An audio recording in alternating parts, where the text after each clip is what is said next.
Apa kabar anak yang soleh dan soleha? Semoga Ananda semua senantiasa dalam lindungan Allah Subhanahu wa Ta'ala. Amin.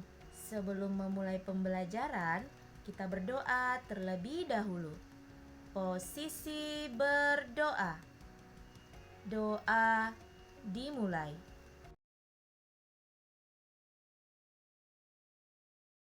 Amin. Anandaku, materi yang akan kita pelajari hari ini adalah tema 1, selamatkan makhluk hidup, subtema 1, tumbuhan sahabatku, pembelajaran 4. Tahukah Ananda bahwa tumbuhan tidak saja bermanfaat sebagai sumber makanan bagi kehidupan makhluk hidup, akan tetapi ada manfaat lainnya dalam kehidupan kita. Yuk kita cari tahu. Manfaat tumbuhan dalam kehidupan sehari-hari. Yang pertama, sebagai penghasil oksigen dan mengurangi karbon dioksida.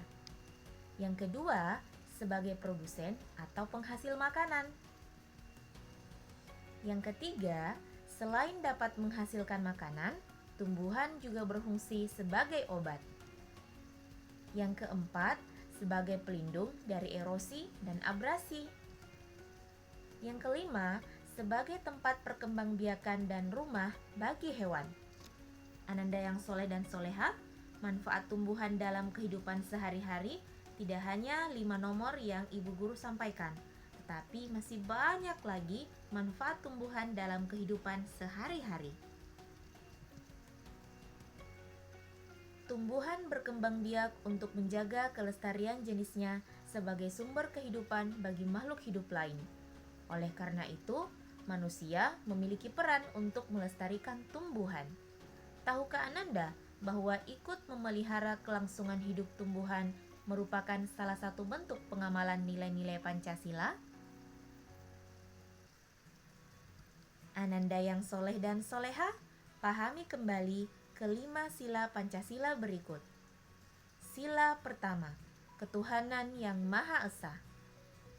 Sila kedua, kemanusiaan yang adil dan beradab. Sila ketiga, persatuan Indonesia. Sila keempat, kerakyatan yang dipimpin oleh hikmat kebijaksanaan dalam permusyawaratan perwakilan. Dan sila kelima, keadilan sosial bagi seluruh rakyat Indonesia. Setelah Ananda memahami setiap butir-butir Pancasila, amati kedua gambar berikut. Ada gambar 1 dan ada gambar 2. Setelah mengamati gambar, jawablah pertanyaan di buku tulis Ananda. Pertanyaannya ada 3 nomor ya. Yang pertama, tuliskan isi cerita masing-masing gambar tersebut. Yang kedua, nilai-nilai Pancasila dari sila keberapakah yang terkandung dalam kedua sikap pada gambar tersebut? Tuliskan penjelasan Ananda secara singkat. Dan yang ketiga, carilah 3 contoh sikap dalam kehidupan sehari-hari yang sesuai dengan nilai-nilai sila ketiga Pancasila. Ananda yang soleh dan soleha, pada pertemuan pertama, Ananda telah membaca teks yang berjudul Bagaimana Jagung Berkembang Biak, halaman 2-3, dan telah menentukan ide pokok setiap paragraf. Berikut ini ide pokok paragraf 1 dan kesimpulannya.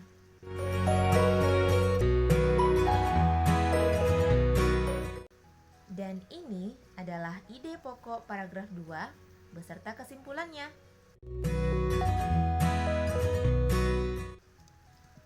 Dari tabel akan timbul pertanyaan. Apa yang dimaksud kesimpulan? Bagaimana cara membuat kesimpulan? Serta apa ciri-ciri kesimpulan yang baik? Nah, untuk menjawab pertanyaan tersebut, simak penjelasan Ibu Guru. Kesimpulan adalah suatu pernyataan yang berisi pokok kalimat yang mencakup keseluruhan masalah yang sedang dibahas. Ada 3 cara membuat kesimpulan. Yang pertama, pahami isi teks dengan baik. Yang kedua, tandai ide pokok dan fakta-fakta yang ada pada setiap paragraf. Dan yang ketiga, gabungkan ide pokok dan fakta tersebut hingga menjadi rangkaian kalimat. Untuk mempermantap pemahaman Ananda, Ibu Guru akan memberikan contoh. Ini ada teksnya. Ayo kita baca bersama-sama. Eka pergi ke sekolah setiap hari. Jarak dari rumah ke sekolah lumayan jauh, sekitar 5 km. Eka harus melewati satu sungai. Untuk melewatinya, Eka menggunakan jembatan yang sudah rusak dan tak layak untuk digunakan. Walaupun akses jalan kurang memadai, hal itu tidak mematahkan semangatnya untuk tetap bersekolah. Dari teks diketahui ide pokoknya adalah Eka pergi ke sekolah setiap hari. Sementara fakta yang terdapat pada teks adalah akses jalan kurang memadai. Maka kesimpulannya adalah akses jalan yang kurang memadai tidak mematahkan semangat Eka untuk pergi ke sekolah setiap hari. Nah, itu adalah kesimpulan dari contoh yang Ibu Guru sampaikan. Selain menggabungkan ide pokok dan fakta yang terdapat di dalam teks, kesimpulan juga bisa terletak pada akhir teks. Contohnya, melakukan suatu hal secara berkesinambungan disebut konsisten. Orang yang konsisten akan terbiasa melakukan sesuatu secara rutin dan terstruktur. Dengan konsisten juga dapat membuat diri seseorang menjadi pribadi yang kuat dan tangguh, serta teguh dalam menjalani suatu hal.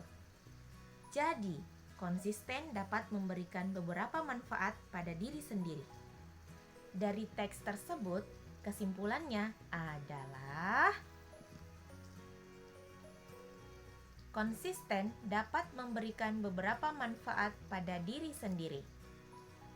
Seperti yang Ananda lihat, kesimpulannya berada di akhir paragraf. Cirinya adalah kesimpulannya diawali dengan kata jadi. Setelah mengetahui apa itu kesimpulan serta cara membuat kesimpulan, Ananda perlu mengetahui bagaimana sih ciri-ciri kesimpulan yang baik itu. Ciri-ciri kesimpulan yang baik yang pertama, menggunakan bahasa yang baik dan benar. Yang kedua, menggunakan bahasa yang mudah dipahami. Yang ketiga, berisi pokok pembicaraan. Yang keempat, menggunakan penarikan secara umum dari kalimat fakta sebelumnya. Dan yang kelima, berupa fakta dan jelas. Nah, Ananda yang soleh dan soleha, itu tadi materi pembelajaran kita pada hari ini. Sebelum Ibu Guru akhiri pembelajaran, pesannya Ibu Guru, yang pertama, tetap jaga sholat 5 waktu. Yang kedua, patuhi kedua orang tua. Yang ketiga, rajin mengaji serta rajin belajar.